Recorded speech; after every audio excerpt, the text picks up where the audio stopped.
আজ শনিবার, তাই একটি নিরামিষ রেসিপি নিয়ে হাজির হয়েছি।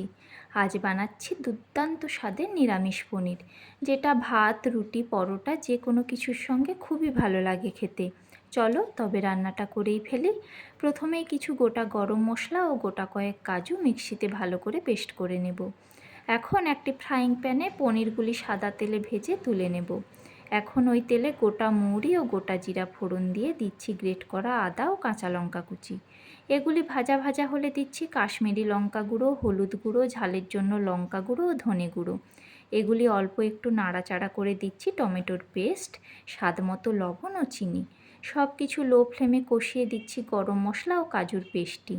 এখন সব কিছু ভালো করে কষিয়ে তেল ছাড়লে দিচ্ছি ছোটো চামচের 1 চামচের মতো ফ্যাটানো টক দই। আবারও সব কিছু কষাতে থাকবো যতক্ষণ না তেল ছাড়ে। তেল ছাড়লে দিচ্ছি মিক্সির বাটি ধোয়া জল। গ্রেভিটি ফুটে উঠলে ভেজে রাখা পনিরগুলি দিয়ে আরও কিছুক্ষণ ফুটিয়ে গ্রেভিটি ঘন হলে গ্যাসের ফ্লেম অফ করে গরম মশলার গুঁড়ো ও ঘি দিয়ে কিছুক্ষণ ঢাকনা দিয়ে রেখে নামিয়ে নিলেই তৈরি আমাদের এই নিরামিষ পনিরের রেসিপিটি তোমাদের কেমন লাগলো অবশ্যই একটি কমেন্ট করে জানিও। ভালো লাগলে লাইক করে দিও।